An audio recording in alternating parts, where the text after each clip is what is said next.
People who are mostly quiet, in the background, doing their own thing, may sometimes be referred to as wallflowers.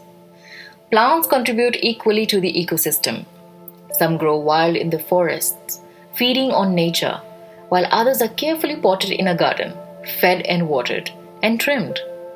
The ones on our balconies are usually of loud colors or majestic foliage.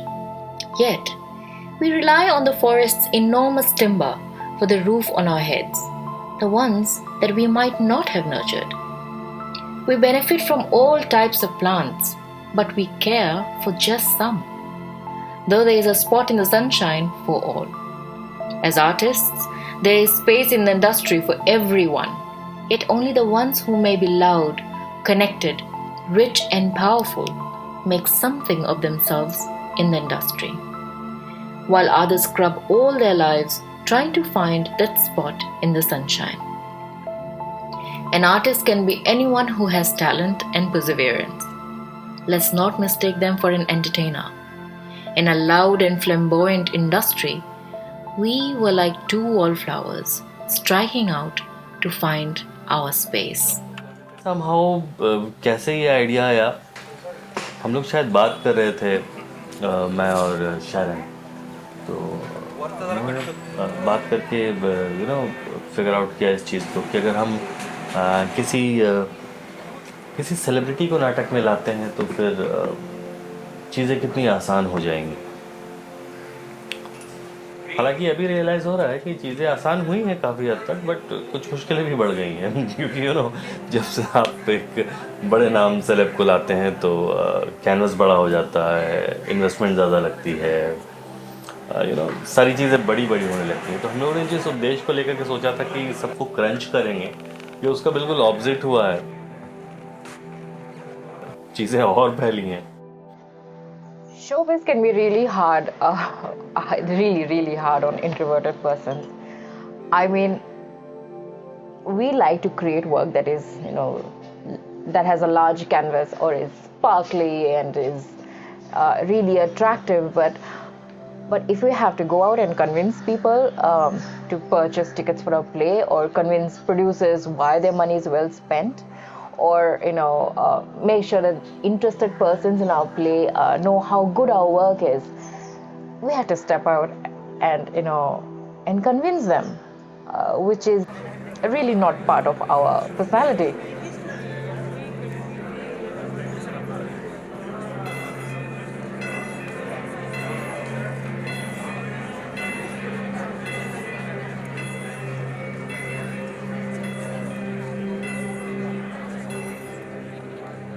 देखिए, मुझे अपनी कहानी कहनी थी, और कहानी कहने के बहुत सारे तरीके होते हैं।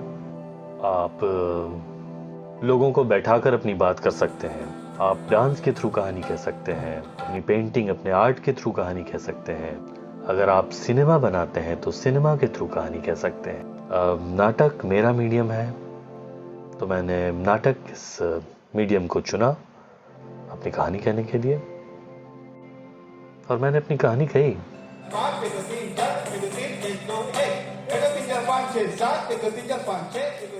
We are just there to do some creative work. I mean, if you see a painter, a painter's work, they work in solitude, then they showcase their work in art galleries. Sometimes it gets sold, sometimes it doesn't. And the ones that don't, they might make their way on, commerce platforms. And, so that's how they get sold off, and their work gets recognized.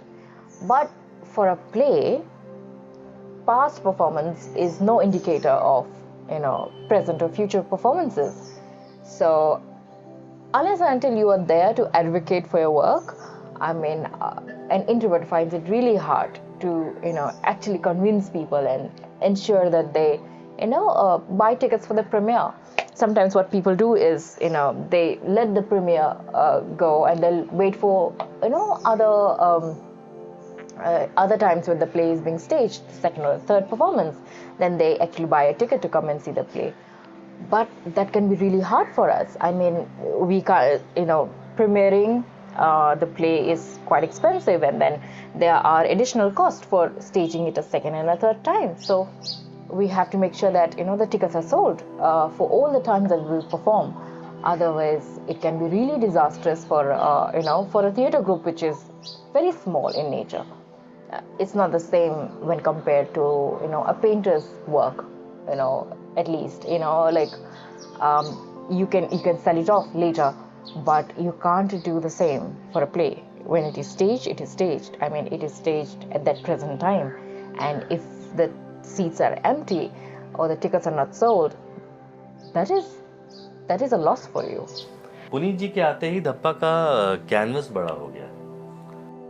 मेरी कहानी दुनिया तक वैसे ही पहुंचेगी जैसी मैं पहुंचाना चाहता हूं। श्याम बहुत फ्रेजाइल कैरेक्टर है, ये एक राइटर है, एक फिल्म मेकर है, और उन्होंने, पुनीत जी ने जितने भी अब तक किरदार किए हैं, जितने भी रोल किए हैं, वो बहुत ऐसे नेगेटिव हैं, स्ट्रॉन्ग हैं, बहुत फिजिकली अग्रेसिव रोल्स हैं, और ये बहुत, इसमें अग्रेशन नहीं है, बहुत काम है, बहुत टिमिड है Shyam, but at the same time he is very suave. वो विलायत से पढ़ के आया हुआ एक फिल्म मेकर है। तो ये जो एक सॉफ्ट डायमेंशन था पुनीत जी का, जो हमें रिहर्सल में पता चला ड्यूरिंग द रीडिंग, कि वो एक्चुअली में कितने सॉफ्ट हैं, और उनका एक ये जो ये वाला जो उनकी ज़िंदगी का ये जो पन्ना है, जो हमने एज ए दर्शक ऑडियंस हमने कभी नहीं देखा, तो ये इस नाटक के जरिए सामने आ रहा है। So we were watching this old Mahabharata teleseries, and the one person who really shone to me was Puneet sir. I mean, he was perfect in that character. I mean, the way he, gave equal dedication to his physique as well as his performance was commendable. I think after seeing that program, I felt that he was the perfect person to be cast as Shyam. तो हमने बहुत vintage set रखा है। हमने हमारा झूमर है 6 feet by 4 feet का, गुजरात से हमने वो स्पेशली मंगाया था।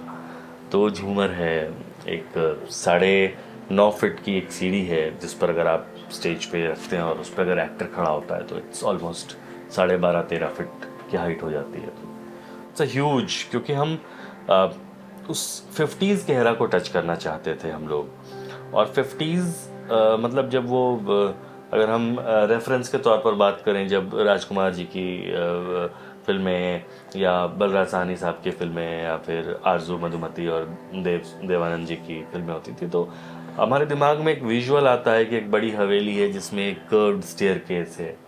तो हमने वैसा एक स्टेयरकेस बनाने की कोशिश की। Now that our lead actor was locked, we had to build our team. I mean, it was a vintage inspired play, so of course we would need like an array of artists. And then we actually got the opportunity to perform, and the date was just 2 months later. I mean, this date was allocated to a producer, a producer who was actually part of the play then, and the date was allocated to him, and he let us use it. So Akshay and I were really excited. We really wanted to take on this opportunity, but we had to prepare everything within 2 months. So the sets were designed and built. We had to design the costumes, get everything sorted in regards to the costumes. We had rehearsals to do. There were props to procure, and ensuring that the entire team is in sync for the show that was just 2 months away. Everything was spiked. I mean, Akshay and I were really excited to be a part of this opportunity, and I was supposed to prepare 4 Kathak pieces for a show that was just 2 months away.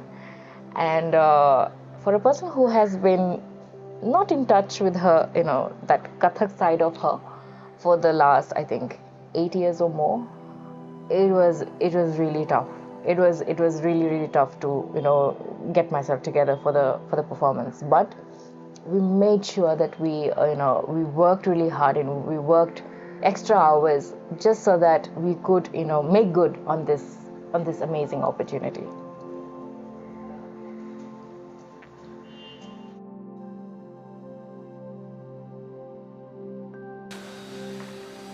देखिए, मुंबई में बहुत नाटक हो रहे हैं। मुंबई क्या, देश भर में बहुत नाटक हो रहे हैं, लेकिन बहुत गिने चुने नाटक हैं जो ओरिजिनल हैं। ओरिजिनल स्क्रिप्ट पे हिंदी थिएटर में उतना काम नहीं हो पा रहा है। बहुत सारे कारण हैं, जिसमें प्राइमरली जब आप किसी नए राइटर को लेते हैं तो लोग उस पर बेट नहीं करना चाहते हैं, पैसा नहीं लगाना चाहते हैं, नाटक करने के लिए लोग नहीं मिलते हैं। और क्लासिक्स के साथ क्या है कि जाना जांचा परखा फॉर्मूला है, तो लोग जानते हैं कि हाँ अच्छा नाटक है, इस तरह से ही किया जा सकता है, तो लोग उसको देखने आते हैं। नए नाटकों को, नए नाटककारों को लोग अभी देखने का वो ट्रेंड धीरे धीरे शुरू हुआ है, बट कम है। तो इस चीज़ से मुझे थोड़ी कोफ्त होती है। ऐसा तो नहीं है कि लोग अच्छा लिखना नहीं जानते, अच्छे नाटक बनाना नहीं जानते, तो फिर क्यों नए नाटक नहीं रचे जा रहे हैं। आप वही एक ही फिल्म को तो 1000 बार नहीं देखते, आप एक ही किताब 10,000 बार नहीं पढ़ते, आप एक ही शर्ट पहन के डेली नहीं घूमते, तो फिर आप एक ही नाटक को 10,000 बार क्यों खेल रहे हैं। इट्स गुड कि आप खेलें उस नाटक को। जितना ज़्यादा नाटक के शोज हो उतना ज़्यादा अच्छा होता है, जितने प्रयोग हों, लेकिन नए नाटकों का आना भी ज़रूरी है। तो ये कहीं ना कहीं वजह थी जो मेरे दिमाग में थी, जिस कारण मैंने इससे पहले भी एक नाटक लिखा था, नंगी आवाज़ें, जो कि अडेप्टेशन था मंटो साहब, सादत हसन मंटो जी की कहानी पर। म्यूजिकल था वो भी। तो ये मैंने soul and soul original script मैंने प्लान की, तो ऐसे धप्पा आया।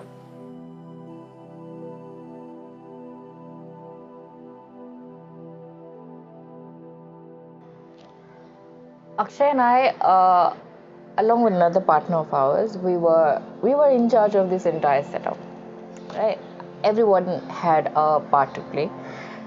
Akshay's was the biggest because he was the one who originated the entire idea. He created the play.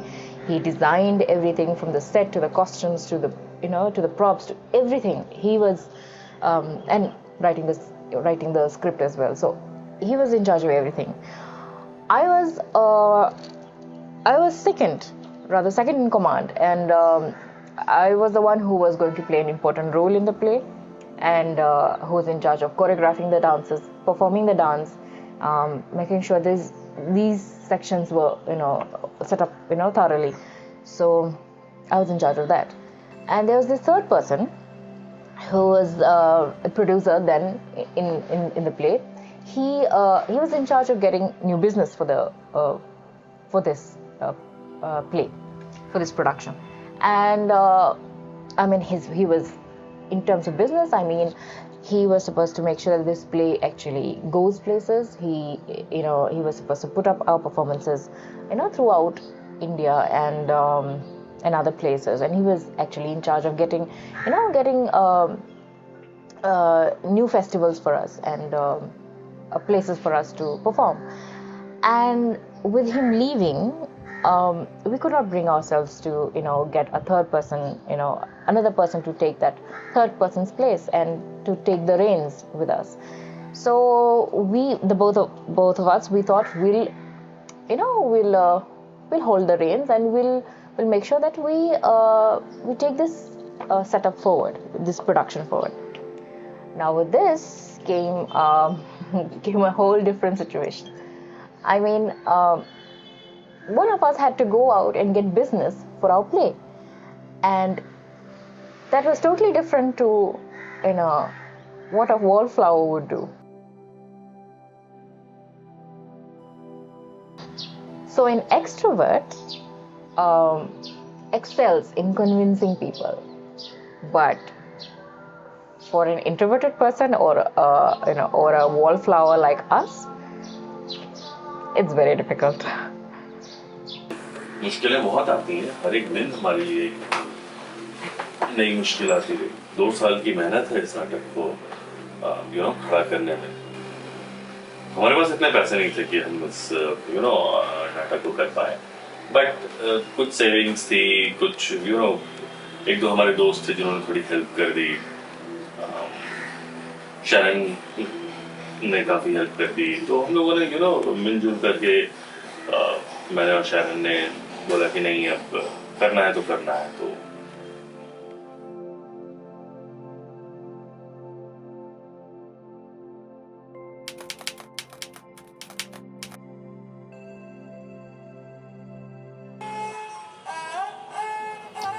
Artists. The world can go on without them. But what would happen if the world was void of artists?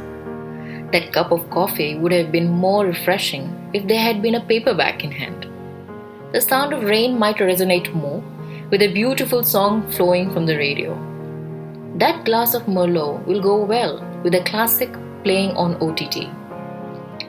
In the hustle and bustle of daily routines, artists bring a sense of rest, excitement, happiness, and nostalgia.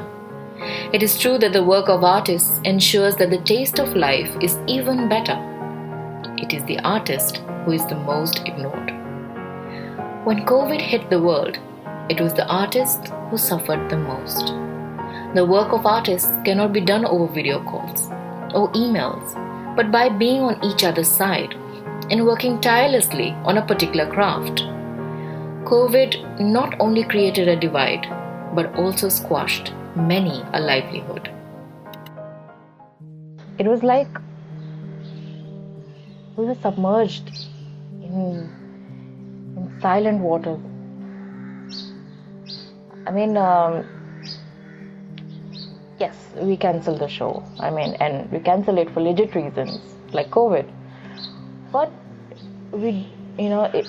it does give a negative impact, or it shows a negative consequence to a small theatre group like ours. We were devastated. We were really ready for the performance.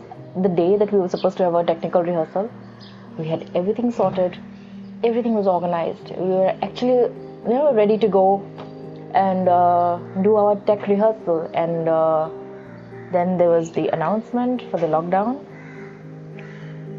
Akshay and we were really devastated. We were the producers of the play, and it really hit us hard. But we just quietly, just prayed that things would become better. We had really hit rock bottom, and from then it would be upwards and onwards. So that's what we thought.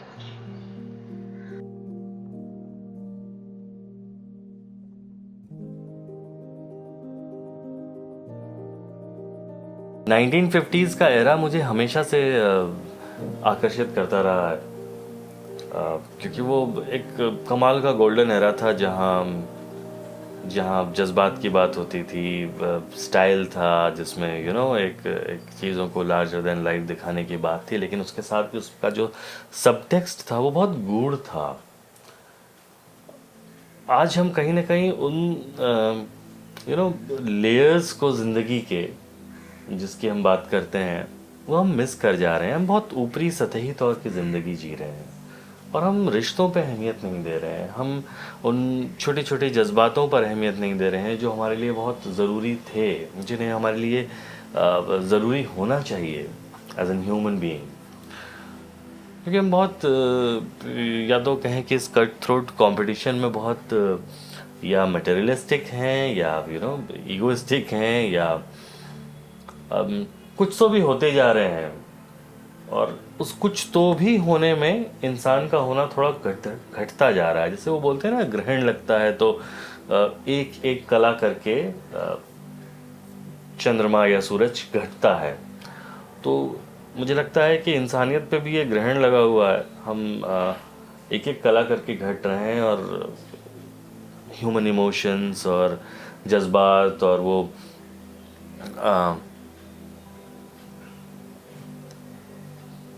वो रीढ़ missing है, वो spine missing है जो इंसान को इंसान बनाए रखती है।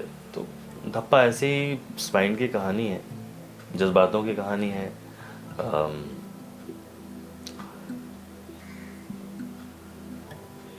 म्यूज़ की कहानी है। ये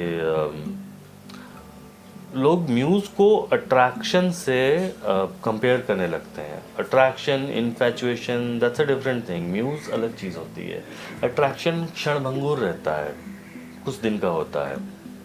म्यूज़ आपसे कुछ भी करवा देती है। म्यूज़ महाकाव्य लिखवा देती है, आपको पिकासो बना देती है। 11 गाने हैं इसमें।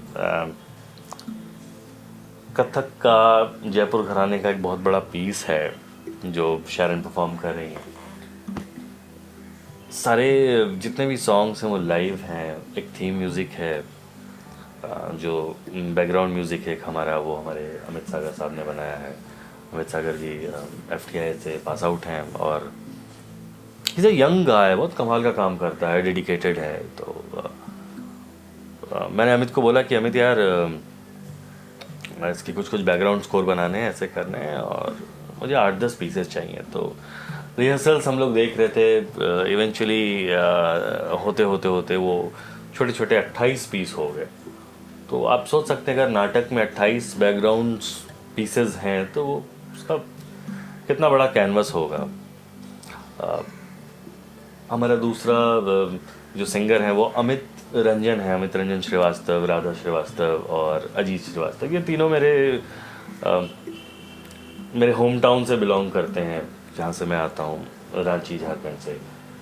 तो हम लोगों ने बहुत पहले से काफ़ी नाटक कर रखे हैं। अजीत अमित दोनों भाई हैं और राधा अमित की वाइफ हैं। तो अजीत अमित के साथ मैंने बहुत प्लेस कर रखे हैं। मतलब पिछले हम 17-18 सालों से साथ में काम कर रहे हैं। जब मैं स्कूल में था तो कभी कभी इनके नकली आइडेंटिटी कार्ड बना करके हम लोग स्कूल के कंपटीशन में दे दिया करते थे। तो साथ में हमारा एक अलग कॉम्पेटेबिलिटी है। मैं कुछ लिखता हूँ, कुछ बोलता हूँ, तो समझ जाते हैं कि इसका म्यूज़िक कैसा होना चाहिए, कि अक्षय को ये चाहिए। तो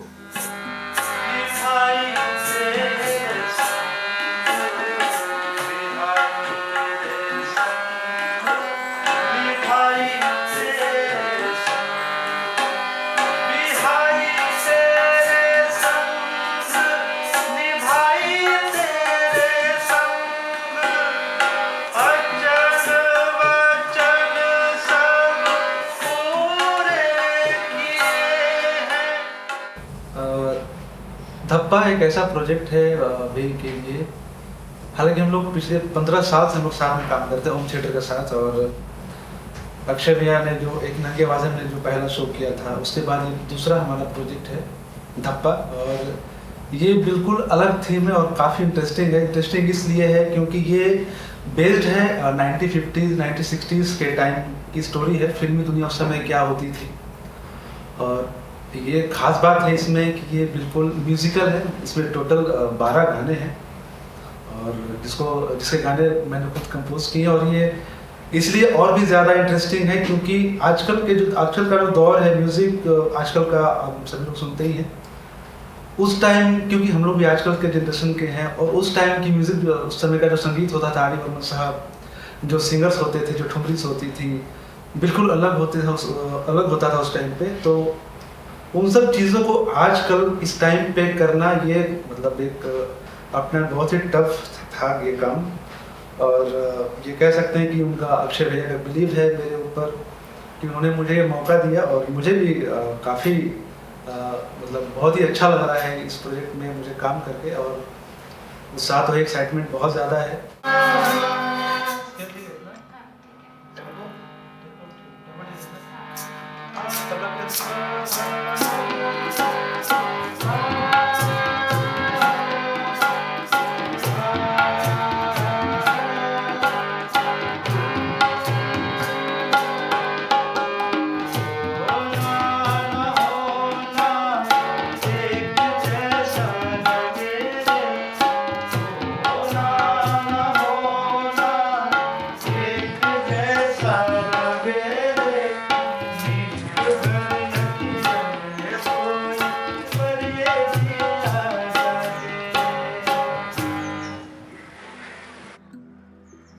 ये जो म्यूज़ शब्द है ये हमेशा से मुझे बहुत अट्रैक्ट करता रहा है। जब मैं नाटक लिख रहा था और इसमें ये म्यूज़ का जो कैरेक्टर मैंने सोचा था, उस वक्त ही मेरे दिमाग में शरण थी, क्योंकि हम लोग काफ़ी सालों से साथ में नाटक कर रहे हैं और मुझे पता है उनकी कैपेबिलिटी क्या है। She is a phenomenal actress और कमाल के कथक डांसर हैं, और इमोशंस को जो वो पुल करती हैं वो मतलब देखने लायक होता है स्टेज पर। दो she was into her full time job, जो कॉर्पोरेट जॉब कर रही है, बट द मोमेंट मैंने उनसे बात की कि ऐसे ऐसे मैं नाटक में एक कैरेक्टर के बारे में ऐसे ऐसे सोच रहा हूँ जिसमें you have to play a Kathak dancer and a ghost. तो उन्होंने फटाक से इस चीज़ के लिए हाँ बोला, मतलब शी वॉज रेडी कि हाँ मुझे करना ही करना है, ये तो कैसे भी करते हैं मिल करके। और then something about Ira is really fascinating. I mean, she's the muse of the main character Sham, and she's a really spirited girl, you know, dancing happily in her Haveli, and never crossing the boundaries that were set for her. I guess it could be the same for the women of that time in the 1950s, when women usually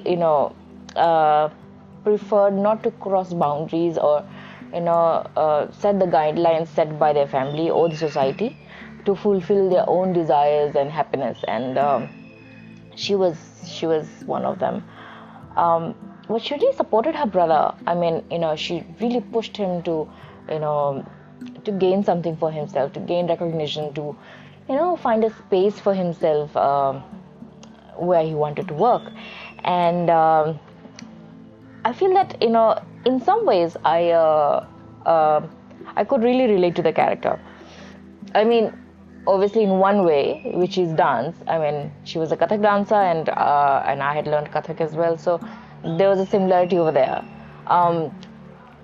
When we were exploring how we could portray Ira on stage, I used all my experiences when I was doing Kathak, when I was doing my diploma, and I was relating, I was putting those kind of pieces in that in the play, and the ones that I wanted to do, the ones that actually made me really happy,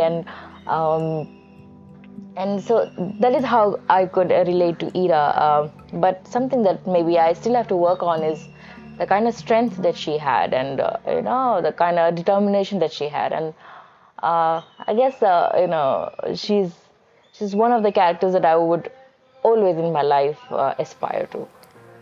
Dear Ira, कहो कैसी हो, कहो ना कि तुम मुझ जैसी हो। हाँ, ज़रूरी नहीं हर तरह से, पर कभी कभी बिल्कुल वैसी हो कि जैसे मैं हूं आईने में। माना तुम थोड़ी अलग हो, चलो माना बहुत अलग हो, फिर भी मुझे मालूम है मुझ जैसी हो। तुम झूल रही हो जहानों में, मैं झूल रही हूं मकानों में। चक्कर ये नौकरी का मेरे चक्कर खराब कर रहा है। रियाज कम है ईरा, डर लग रहा है। तुम तो कुछ भी हो, रियाज नहीं तचती कि जैसे मैं थी कभी किसी जमाने में। हाँ, इस मायने में तुम मुझ जैसी हो। डियर ईरा, कहो कैसी हो, कहो ना कि तुम मुझ जैसी हो। एक बात कहूं, तुम बुरा तो नहीं मानोगी। मैं तुम्हारी जगह होती तो इतनी चुप ना रह पाती। सब कुछ जो सह गए तुम, मैं ना सह पाती। इन मायनों में तुम अलग हो, चलो माना बहुत अलग हो, फिर भी मुझे मालूम है मुझ जैसी हो। वो जो लिबास मैंने पहना था तुम्हारा, मेरे अंदर कुछ जोड़ गया है। देखो ना, कितने दिन हुए हम मिले नहीं हैं वहां, कि जहां घुंघरुओं की छन छन में, तत्कारों और पढ़ंतों में कटती थी शामें। आना कभी जब मन हो, बैठे हूं तुम्हारी राह में। डियारा, लिखना खत, बताना मुझे कि कैसी हो। अच्छा सुनो, एक बार कह दो कि तुम मुझ जैसी हो। Akshay was really, he was really skillful in creating some very inventive, campaigns to promote our play, and we had to come up with some really good ideas. This was like the premiere, and we wanted to grab a lot of attention, and so the first thing he did was to create a motion poster. It was like this dhamaka introduction, for the play, and it was really great, and it got a lot of good responses, and we had to continue the momentum, till the show. So he came up with this idea of creating, in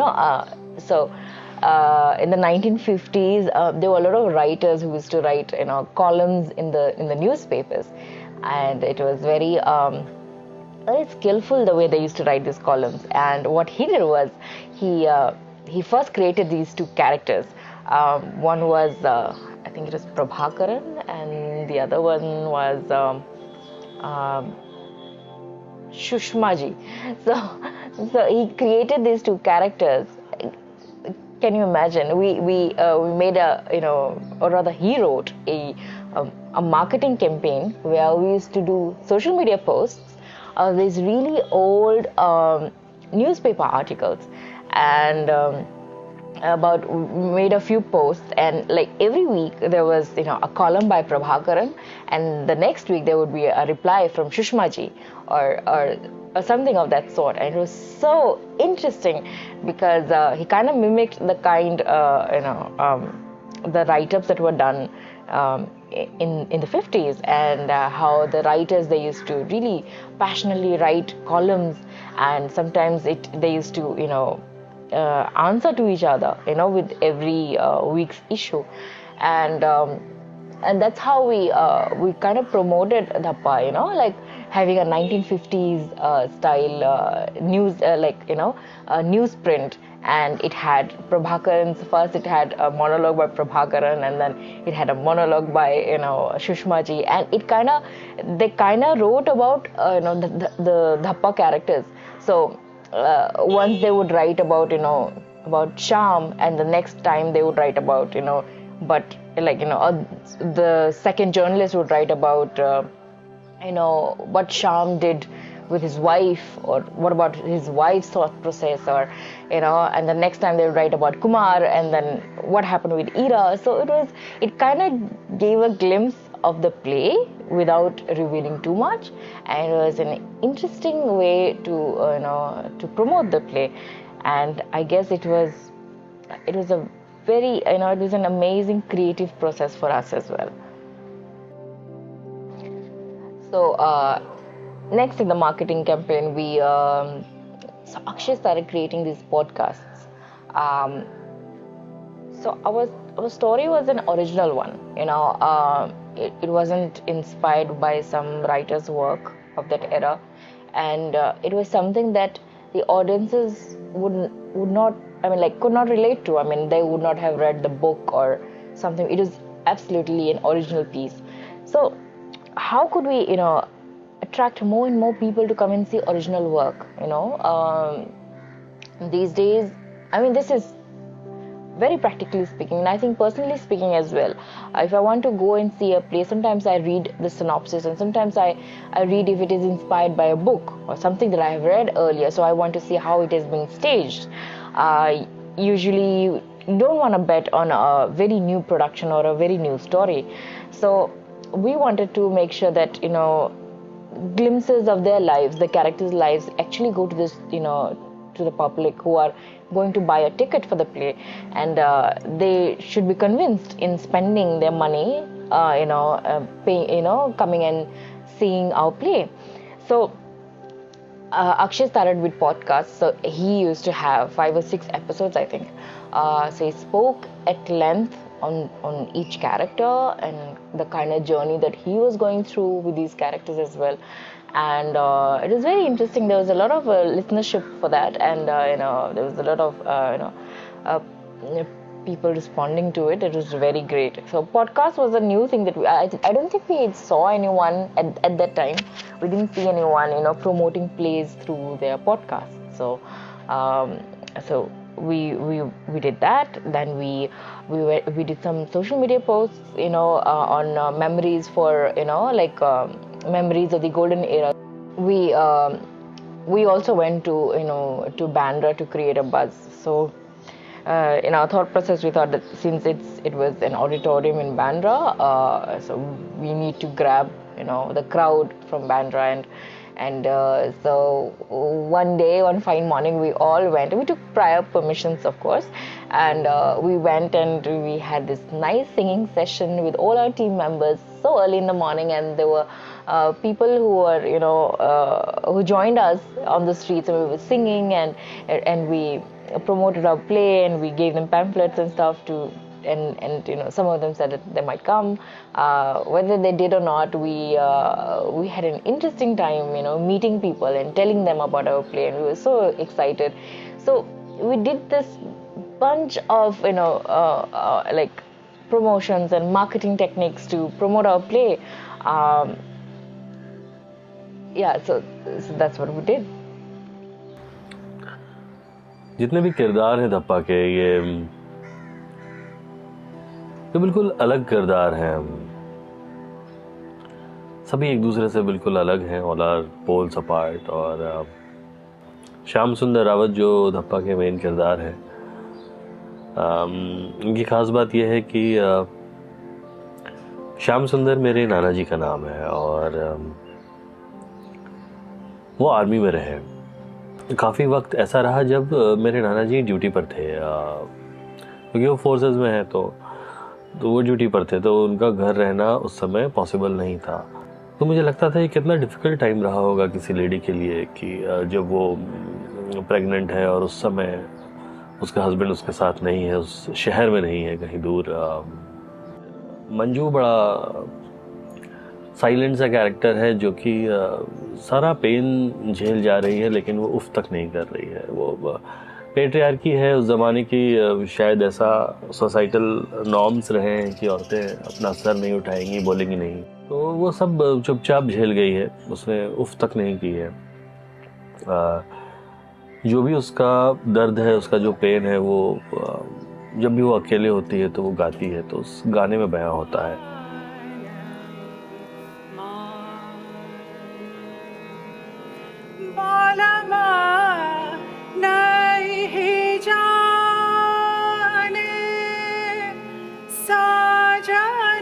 मैं उनके पास ही बैठी थी. पिताजी आए, उन्होंने माँ को गाते सुना. माँ उन्हें देखकर चुप हो गई. कुमार, मैं कुमार, श्याम बाबू घर पर हैं. लाड़ प्यार और अपार पैसे में पले हैं और पेशे से अपने आप को एक एक्टर कहते हैं, बट एक्टर वो है नहीं, एक बुरे अभिनेता है. अपनी बदतमीजियों से चर्चा में फंसे रहते हैं. तो आप तो फिल्मों में, क्या आपने मेरी फिल्म देखी? वो एक बहुत अच्छे भाई हैं. इरावती की अगर हम बात करें तो इरावती एक कमाल की नर्तकी है, एक कमाल की अदाकारा है, लेकिन बात वही है कि वो उस ज़माने में पैदा हुई हैं जब ये सब गलत माना जाता था. मतलब if you are dancing and if you are singing, it is equivalent to doing prostitution as per the societal norms. तो जब हमारा टेक्निकल होने वाला था, इसमें एक झूमर है, कुछ 6 फीट का झूमर है जो 4.5 फीट की चौड़ाई है इसकी. वो मैंने एक्सपेक्ट नहीं किया था कि उस झूमर को लगने में लगभग 1 घंटा लग जाएगा, क्योंकि उसमें बहुत छोटे छोटे क्रिस्टल्स हैं, क्रिस्टल के पीसेस हैं, और जब वो बॉक्स से निकला तो वो सारे क्रिस्टल के पीसेस आपस में उलझ गए थे, तो उनको सुलझाने में काफ़ी वक्त लगी। पूरे आसपास की चीज़ें, लाइटिंग सेट होने में, एक्टर्स के कॉस्ट्यूम चेंज करके बार बार एंट्री एग्जिट में, म्यूजिशियंस के क्यू में, इन सब चीज़ों में हम लोगों ने एक जो प्रेडिक्शन किया था उस प्रेडिक्शन से कहीं ज़्यादा वक्त लग रहा था चेंज में। तो वही कहीं कोई एक थ्रेड मेरा मिसिंग था जिसने मुझे परेशान कर दिया।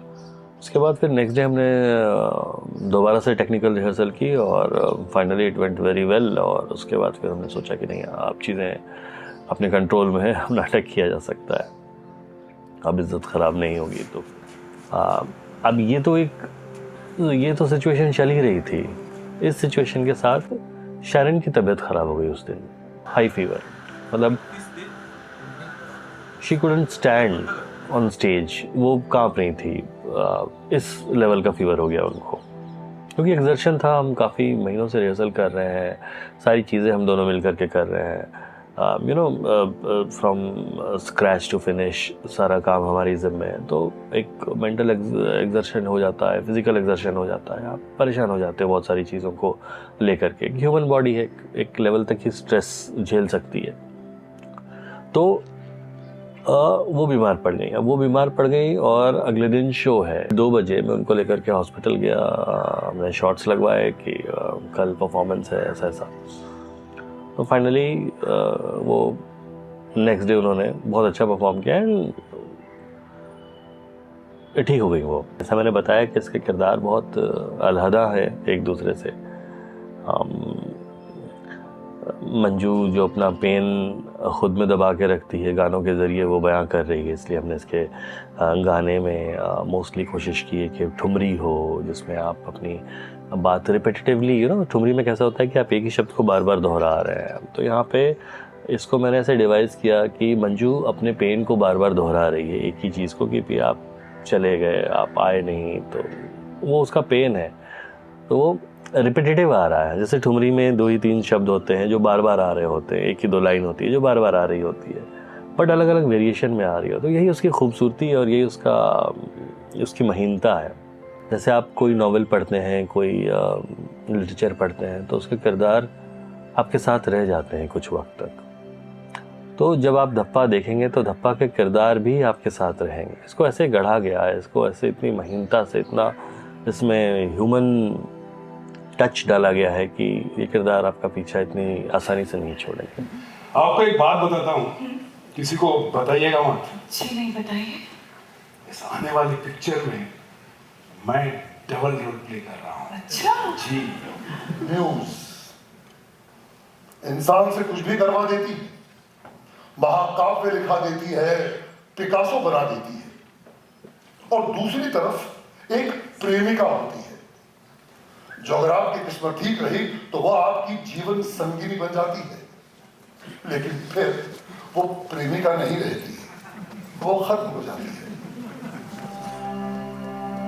मैंने इस घर के सामान को तो संभाल लिया, पर रिश्तों को नहीं संभाल पाए। तो बहुत विंटेज फील रखी है हमने कॉस्ट्यूम्स की। शर्ट्स जो हैं, जैसे कुमार जो पहन रहे हैं शर्ट, तो वो पेजली प्रिंट्स हैं, क्योंकि वो उस ज़माने का फैशन को दिखाने की कोशिश की है हम लोगों ने। इरावती की जो कॉस्ट्यूम है वो बिल्कुल सेटल्ड कलर में है, जैसा उनका मूड है। पुनीत जी की जो कॉस्ट्यूम है वो बिल्कुल, क्योंकि विलायत से आए हुए हैं, तो वो बिल्कुल टेक्सचर्ड सूट है जो उनके मूड को रिफ्लेक्ट कर रहा है, उनके थॉट प्रोसेस को रिफ्लेक्ट कर रहा है। मंजू का, अगर हम मंजू की बात करें तो, क्योंकि मंजू एक घरेलू महिला है जो घर पे रहती हैं, तो उसके कपड़े बिल्कुल सादगी वाले हैं। तो कॉस्ट्यूम्स बहुत मायने रखता है किसी भी प्रोडक्शन में। तो कॉस्ट्यूम्स पे डिटेलिंग की गई है, हमारी लाइट्स पे डिटेलिंग की गई है। शाम उन्होंने कमाल की लाइट्स की है। हम लोगों ने बैठ के काफ़ी डिस्कशन किया है कि इस सीन के हिसाब से क्या लाइट्स होगी और क्या लाइट्स होनी चाहिए। मुझे जेनरिक लाइट्स पसंद है, और जनरली आजकल थिएटर में जेनिक लाइट्स कम होती हैं अगर हम कमर्शियल थिएटर की बात करें तो मैंने वही श्याम जी से इंसिस्ट किया कि हम लोगों ने वो किया, बहुत इस पर R&D किया है कि अगर किसी सीन को प्रॉपर उसके फुल सोल में दिखाना है तो क्या लाइट होगी और क्या बेहतर तरीका होगा उसको दिखाने का।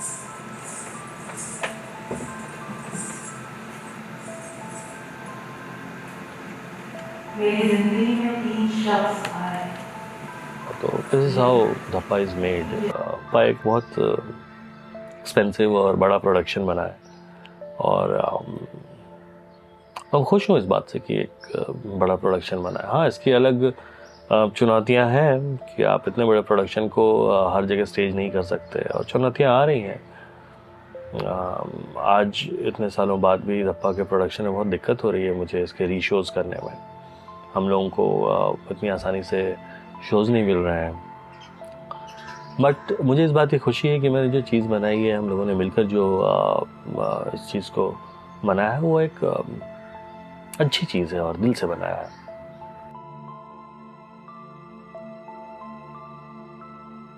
बहुत अच्छा लग रहा है, खास करके हमें तो बहुत ज़्यादा अच्छा लग रहा है। डर भी इसलिए लग रहा है क्योंकि बहुत सारे सेलिब्रिटीज आ रहे हैं, हाँ। जिसमें एक्टर्स भी हैं और सिंगर्स भी हैं, म्यूजिक डायरेक्टर्स। ये सोच के और भी ज़्यादा खास करके हम लोगों को, क्योंकि बहुत सारे म्यूजिक डायरेक्टर्स हैं जो इंडस्ट्री के जाने माने हस्तियाँ हैं, तो उनके सामने परफॉर्म करना आज थोड़ा सा कि बहुत अच्छा लग रहा है और थोड़ा डर भी बना हुआ अंदर में कि आज जो हमारे गेस्ट आने वाले हैं काफ़ी उम्दे ओहदे वाले हैं और उनके सामने परफॉर्म करना अपने आप में एक बहुत बड़ी बात है। तो चैलेंज है हमारे लिए और कोशिश करेंगे कि अपने तरफ से बहुत बेटर दें, बिल्कुल अच्छा शो करें। बहुत ही प्यारा शो होने वाला है, बहुत ही मज़ेदार, बहुत ही प्यारा नाटक।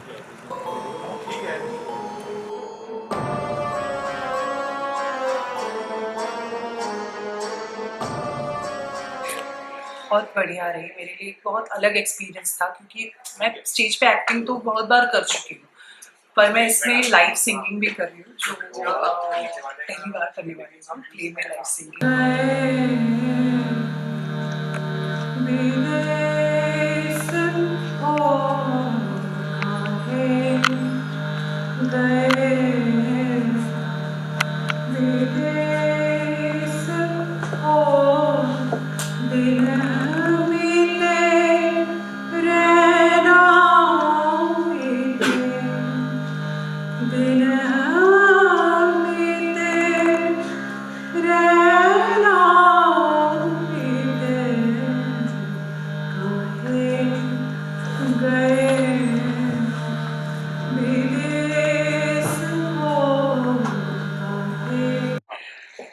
बहुत अलग एक्सपीरियंस है और प्रोसेस भी बहुत अच्छा रहा है। Like Akshay as a director, उसने हमें हमेशा बहुत स्पेस दी एक्सप्लोर करने के लिए, कभी रिस्ट्रिक्ट नहीं किया कि वैसे नहीं कि तुमको ऐसे ही करना है वैसे ही करना है। उसने हमें हमारे कैरेक्टर्स एक्सप्लोर करने की वो लिबर्टी दी जो एक एक्टर के लिए बहुत अमेजिंग चीज़ होती है।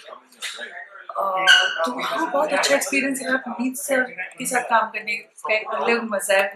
बड़े प्यारे इंसान हैं और बहुत कंफर्टेबल फील करा है उन्होंने सबको तुरंत ही। तो हाँ, और बहुत एक्साइटेड हूँ और शो के लिए बहुत मिक्स्ड इमोशंस है सब। तो काफ़ी आ चुका है। पिछले साल नाटक ओपन होने वाला था और जैसे 5 अप्रैल को हमारी टेक्निकल रिहर्सल होने वाली थी और 4 को हम रिहर्सल करके रात को हम सब कॉस्ट्यूम सब भागे हैं वो सब हमने देखा और रात और 5 तारीख को हमें सुबह जाना था टेक्निकल रिहर्सल के लिए और 4 को 12 बजे मतलब 5 को सुबह 12 बजे हमें पता चला कि वो नए लॉकडाउन लग रहा है, मतलब नए रिस्ट्रिक्शंस आ रहे हैं और शो कैंसिल हो रहा है।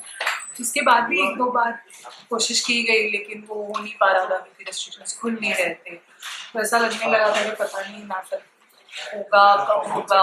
इतनी मेहनत की थी उस पर, बहुत सैड लगा था उसको।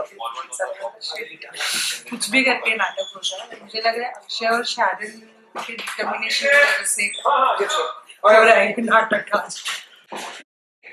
He is an amazing director। मतलब एक तो वो उसके अंदर क्या चल रहा है, मतलब वो कितना भी स्ट्रेस हो गया कितना भी नर्वस हो, एंशियस हो, कुछ भी हो, वो चीज़ ना, वो उसके अंदर जो भी चल रहा है वो एक्टर तक पहुंचाता नहीं है कभी doesn't let it affect the actor. मतलब उसके चेहरे पे समझ में आता है कि स्ट्रेस्ड आउट है, बट वो कभी भी गुस्सा नहीं करेगा, कभी भी चिल्लाएगा नहीं, कभी भी इरिटेट नहीं होगा कि यार ये क्या कर रहे हो यार, कब से, मतलब कभी कभी हो जाता है ना, वही चीज़ काफ़ी टाइम से करते आ रहे हो बट फिर भी आप गलती कर देते हो, आप कुछ मैसअप कर देते हो, तो वो कभी इरिटेट होके बात नहीं करता, वो बहुत रिस्पेक्टफुली बात करता है, बहुत वैल्यू देता है एक्टर्स को, सिर्फ एक्टर्स को नहीं, सबको, मतलब बैक स्टेज हो, कहीं भी हो। So I think it's a really wonderful person to work with, like as a human being. तो इसलिए उसने मुझे बहुत ईजी बनाई प्रोसेस, बहुत मुझे बहुत फ्री लगता है उसके साथ काम करते हुए। It's been great, it's been great. मतलब like I said earlier, he's such a wonderful person, so down to earth, so मतलब वो आपको बहुत रिलैक्स्ड फील कराते हैं। कोई भी वैसे वो तो वैसा नहीं है कि मतलब he is a celebrity and like, so उनके ऐसा नहीं है कि लाइक मैं इतनी बात करूँगा या मैं ऐसे ही डील करूँगा, ही बिकम्स योर फ्रेंड। मतलब वो आएंगे like this giant hug and smile and ask you what's happening with your life, just chat with you, jokes मारेंगे, मस्ती मजाक करेंगे, सीरीज डिस्कस करेंगे। तो उनके साथ काम करना बहुत इजी रहा है, it's been very smooth and very like comfortable. So my character मुझे जो समझ में आया, she is a very simple woman. उसकी शादी हुई है शाम के साथ, और वो होता है ना कि लव मैरिज नहीं है, अरेंज नहीं है मेरे हिसाब से, पर अब मेरी शादी होगी, अब ये इंसान मेरा पति है, अब यही मेरा सर्वस्व है, तो वैसा है। और ऑब्वियसली उसकी एक्सपेक्टेशंस है, वो चाहती है कि वो उससे वक्त दे, उस पर थोड़ा बहुत तो ध्यान दे, है ना, शायद बैठ के उससे चार बातें करे, उसकी चार बातें सुने।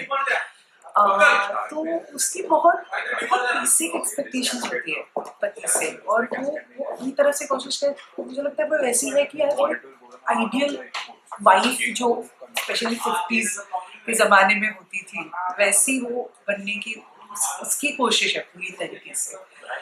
And she is a very soft, very gentle soul, कि कभी ये थोड़ा सा चिल्ला भी देता है तो वो डर जाती है कि तो अब शांत रहो, है ना, वो ऐसा, वो उसका जी घबरा जाता है तुरंत। तो बहुत प्यारी और बहुत सिंपल औरत है वो। मंजू का जो कैरेक्टर है ना, वो बहुत ठहराव है, मतलब वो आप प्ले देखोगे ना तो उसका चलना, उसका बैठना, उसकी बात करना, वो हर चीज में बहुत वो कंपोज्ड है, बहुत ठहराव है उसमें। और मैं बहुत ज्यादा हाइपर हुआ as a person, like I can not sit in one place for 5 minutes, just be like यहाँ से आवाज ऐसा ऐसा है मुझे, so it's completely opposite. And या नीचे वैसा है कि, और मैं बहुत स्ट्रॉन्ग बहुत स्ट्रॉन्ग ओपिनियंस है, तो बहुत अलग रहा है वो कैरेक्टर मेरे लिए। बट मुझे ये भी लगता है कि मेरे अंदर भी एक मंजू है ना, क्योंकि हमारी बहुत सारी शेड्स होती हैं, मतलब जैसे कि Anuradha is a certain way, like she behaves a certain way, does not mean that she doesn't have that tag. मेरे अंदर भी ठहराव है, बस वो डोमिनेटिंग ट्रेट नहीं है। तो मुझे, मेरे लिए वो था कि मेरा जो अंदर ठहराव छुपा हुआ है उसको मुझे हाईलाइट करके मंजू के लिए बाहर निकालना था। तो बहुत इंटरेस्टिंग था मेरे लिए प्रोसेस, क्योंकि पहले वो कैरेक्टर ऐसे कर रही थी, धीरे धीरे मुझे मिलता गया। सो मुझे जो टेक अवे समझ आता है वो ये है कि वो बैलेंस कर पाना आपकी क्राफ्ट को और आपकी पर्सनल लाइफ को, ये बहुत जरूरी है।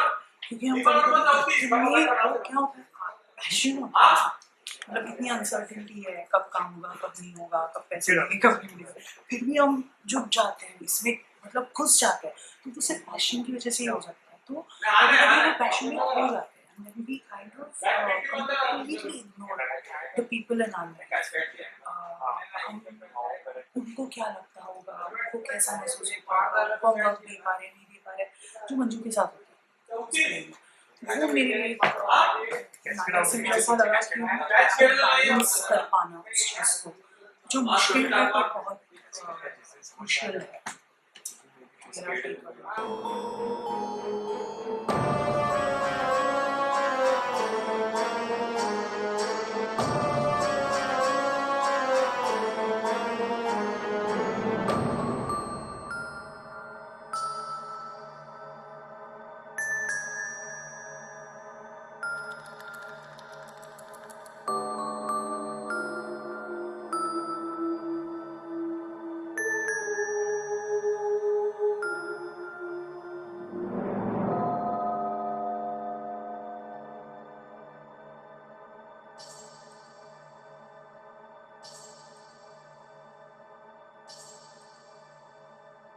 एक दो तीन चार पाँच छः सात आठ नौ 10।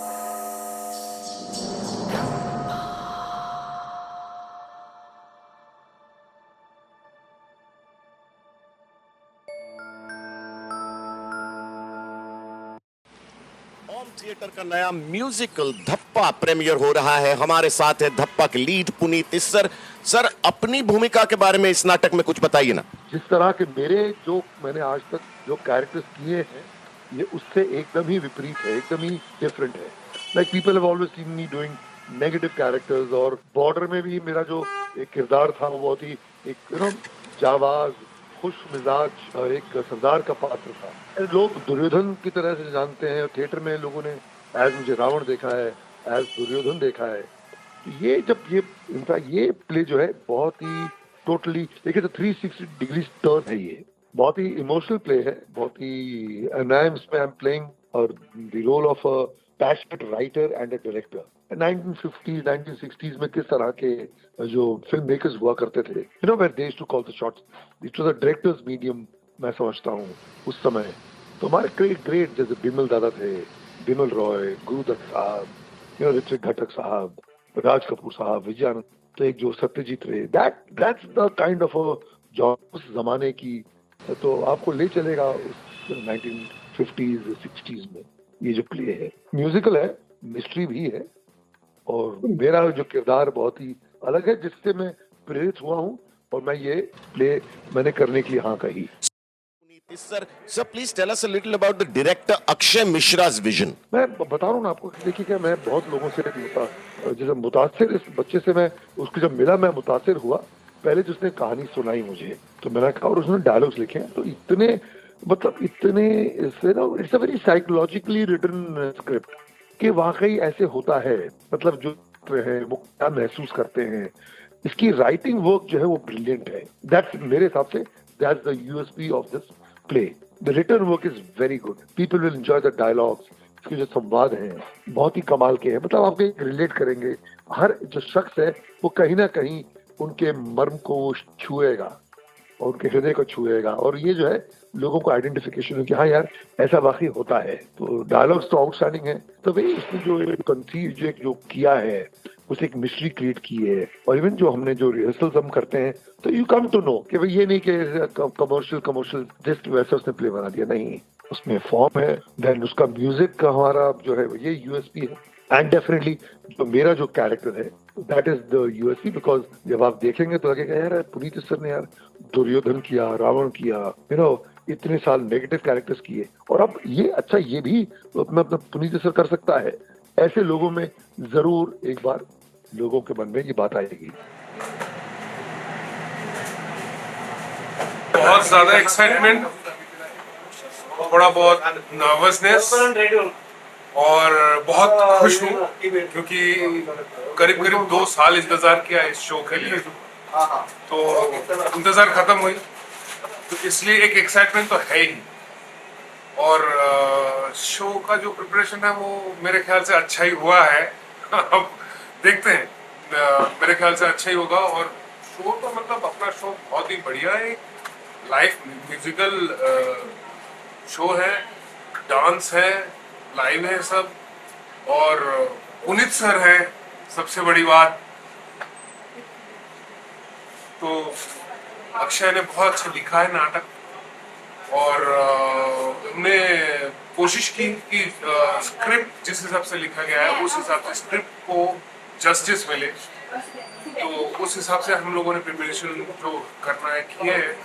गाने हैं 12 गाने हैं इसमें, तो सब कुल मिला के एक mixed reaction still now, but I hope everything will fall in place. And की तैयारी के लिए जो होना होता है कि जैसे हमने ये सोचा था कि हाँ, पहले हमने ये सोचा था कि कुछ 1-2 महीने की रिहर्सल करने के बाद शो हो जाएगा, शो कर लेंगे हम लोग। तो वो हुआ भी था, वो नौबत भी आ गया था, लेकिन लॉकडाउन की वजह से स्टेज तक नहीं पहुंच पाया हम। तो खैर अब जो है एंड्रूज पे शो हो रहा है, बहुत बड़ा ऑडिटोरियम है, हम बहुत खुश हैं।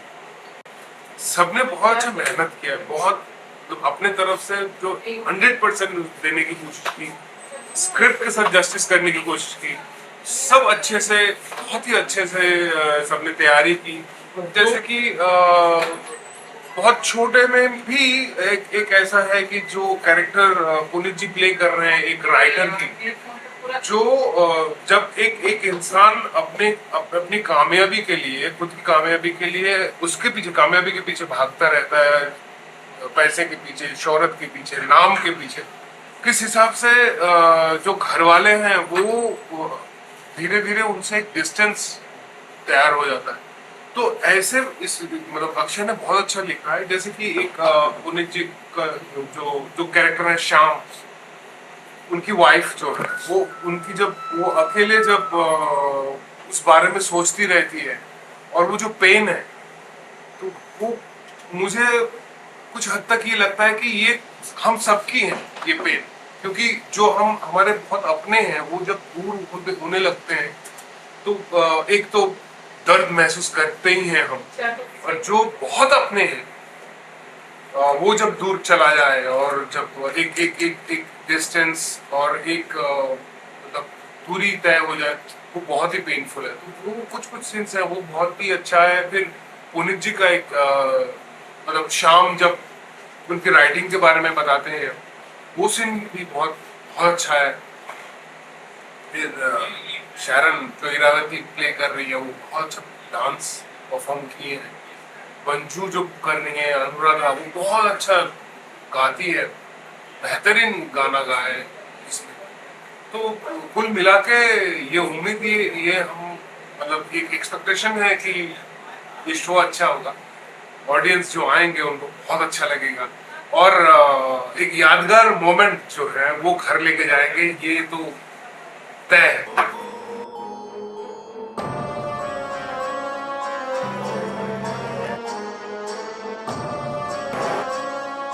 साथ में, but we had a great time.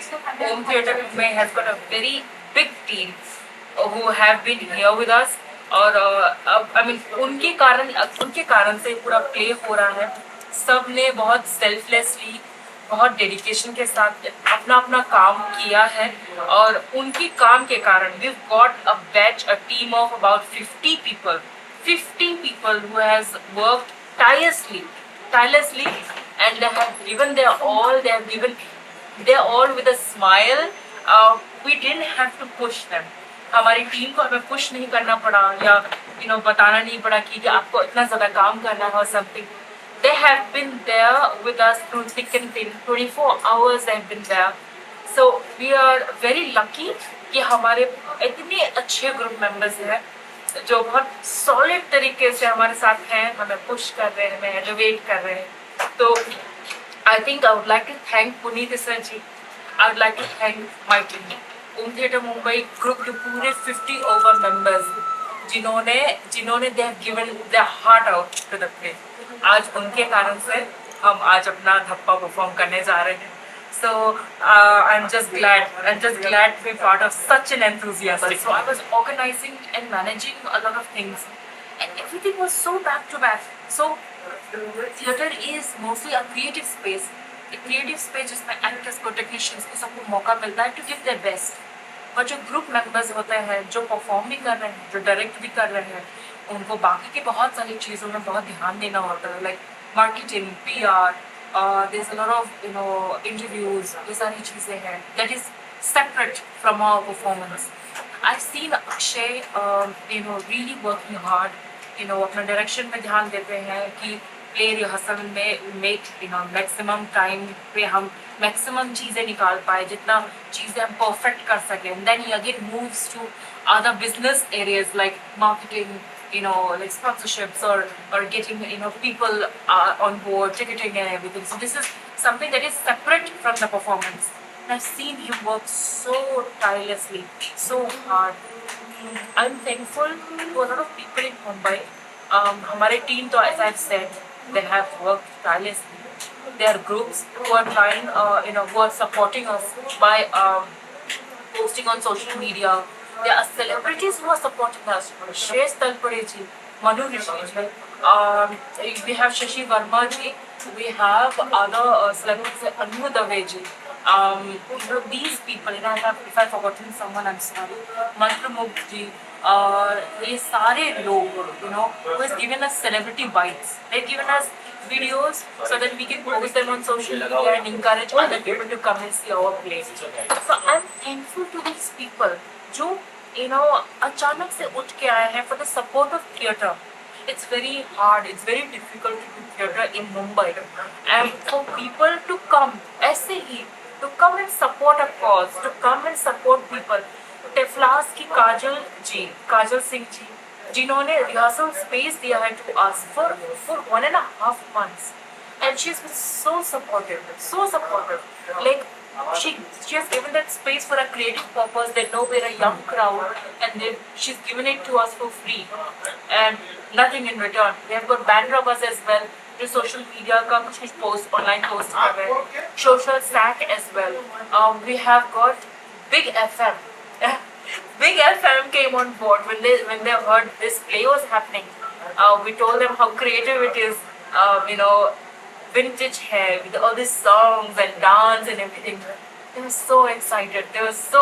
They said, we'll give us a few passes, we'll hold up contests.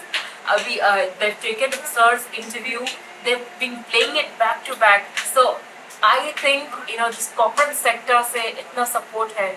From Bollywood there has been support. Shreya Talpade ji, all these other actors have given bites, and our actors community जो अचानक से उठ के आए, they are part of our team. They are really supporting us. I think this it's a landmark. It's a landmark case कि theatre always it triggers. It makes sure that people are inspired, and it makes sure that people come forward and help out. COVID के बाद में, if people are supporting us this much, we must be doing something good. रात कही जाने किसकी बात कही, चुपके रात कही, आधी अधूरी आप कही, आधी अधूरी आप कही, और आधी सबके साथ कही.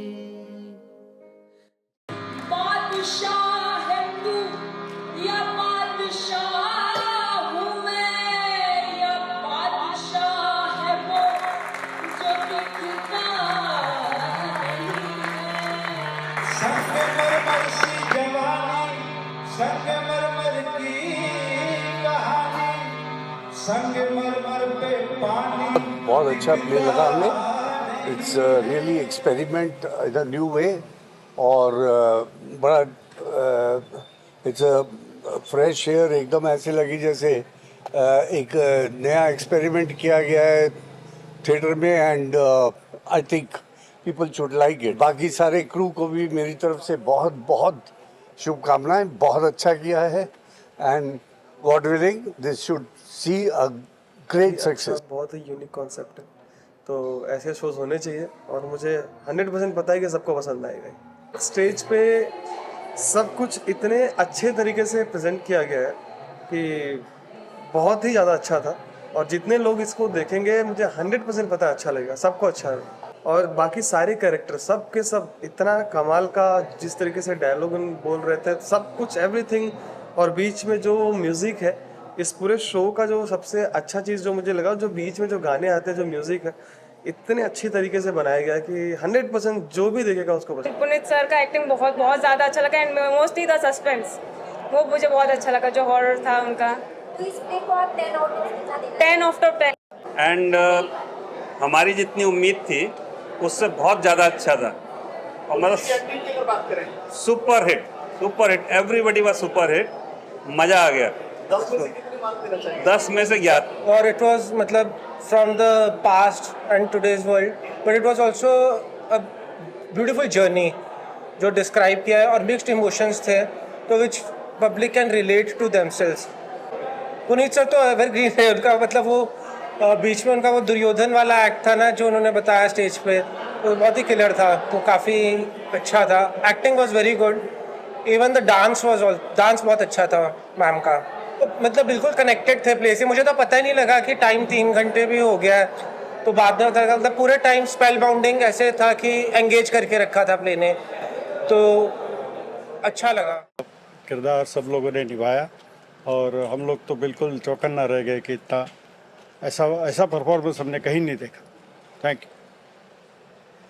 काफ़ी अच्छा परफॉर्मेंस था स्टेज के, इसी तरह से एक कॉन्स्टेंटली एक अच्छा परफॉर्मेंस और अच्छे एक्टिंग्स, जिसको नाटक बोला जाता है। जो सॉन्ग गाए जा रहे थे वो काफ़ी एनर्जेटिक थे और कुछ अलग सुनने को मिला। आज डेफिनेटली एक काफ़ी दिनों के बाद एक अच्छी स्टोरी और अच्छा किरदार निभाते हुए हमें लगा, और डेफिनेटली हम पुणे से आए हैं और डेफिनेटली हम ऐसे कुछ एक्टिंग से पूरे महाराष्ट्र में चलना चाहिए, यही हम कोशिश करें। लगता है हमें कि अच्छा सक्सेसफुल अच्छा किरदार था और अच्छा एक इवेंट था, ये था तो अच्छा लगा। स्पार्क, और सबसे ज़्यादा तो जो गायक थे और जो नृत्य का परफॉर्मेंस हुआ वो बहुत बढ़िया था। सभी का किरदारों ने बहुत ही अच्छा, सुनते ही ऐसा लग रहा था कि कुछ थ्रिल होगा इसमें, और वाकई में वैसे ही था। धप्पा ने लास्ट में सच में धप्पा दिया है। Screen play, story, lighting, sound, everything बहुत बढ़िया रहा है, बहुत बढ़िया था, बहुत बढ़िया। हम लोग स्पेशली औरंगाबाद से ये आज शो देखने के लिए आए हैं। जो रिएक्शन था आप लोग सबने भी देखा, इतना नेचुरल और इम्प्रॉम्प्टू रिएक्शन था। ये एक अलग प्ले था, ये एक बहुत इंटेलेक्चुअल प्ले था, मतलब एक अंडरस्टैंडिंग वाला प्ले था। बहुत बढ़िया। और जो स्टोरी नरेट की गई है, जिस तरीके से सारी चीज़ें नरेट की गई है, वो बहुत ही बढ़िया थी। और अगर मैं, जैसे आपने कहा कि 10 में से आप कितना मार्क्स देना चाहोगे, तो मैं हर चीज़ के लिए 10 आउट ऑफ 10 ही देना चाहूँगा। चाहे वो लाइट्स हो, चाहे एक्टिंग हो, चाहे सारे कैरेक्टर्स हो, चाहे वो साउंड हो, और स्पेशली ऑडियंस भी 10 by 10।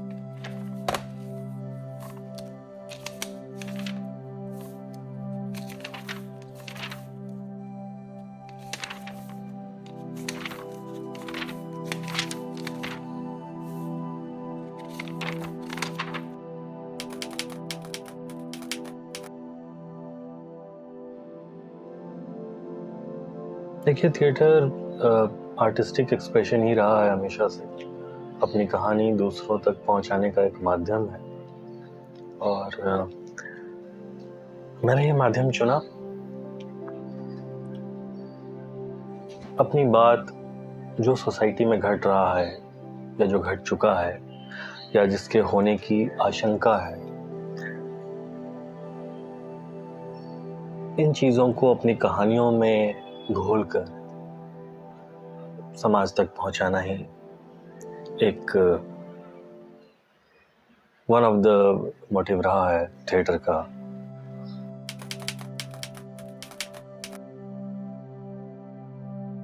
लाइव आर्ट फॉर्म का तो मज़ा ही अलग है, तो ये एक बिल्कुल अलग एक्सपीरियंस है, बहुत अद्भुत चीज़ है, तो ये कभी ख़त्म नहीं होगा। और जो चीज़ अलग होती है वो हमेशा अपनी इंडिविजुअलिटी बरकरार रखती है।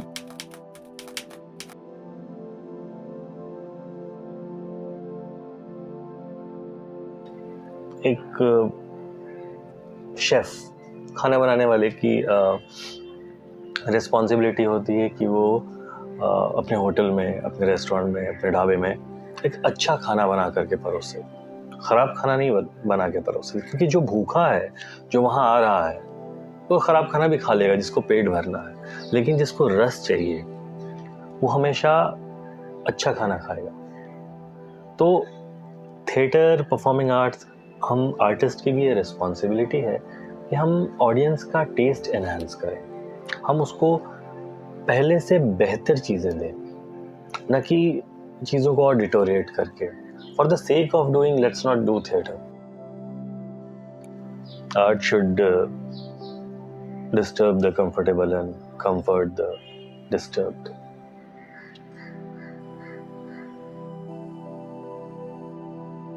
There is an interesting quote by a famous Australian actress, Greta Scacchi. Theatre is a sacred space for actors. You are responsible. You are in the driving seat. I feel this is very apt for actors who keep complaining that they are not getting a chance in the theatre industry, especially in Mumbai. One is definitely in the driving seat of their artistic career. We cannot depend on others to nurture our dreams. Yet, it is a collaborative effort that ensures that a play sees the light of day, or rather, the lights of an auditorium.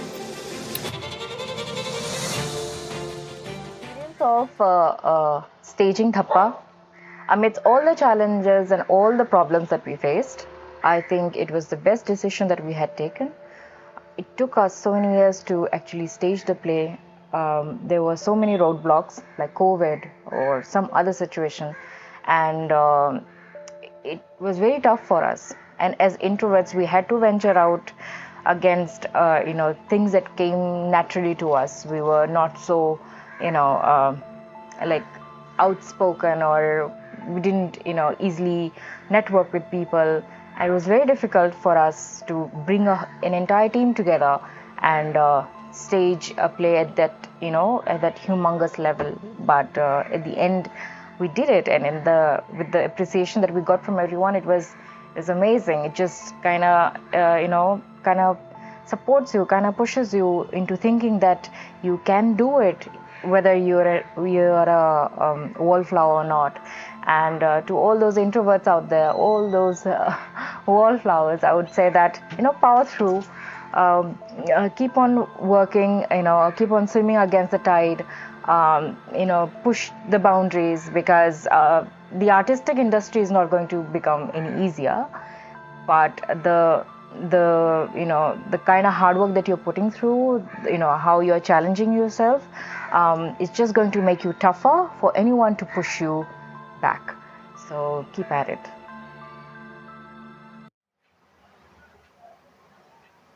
देखिए, हम कहानियाँ सुनाने वाले लोग हैं और हमें कहानियाँ सुनाते रहना चाहिए.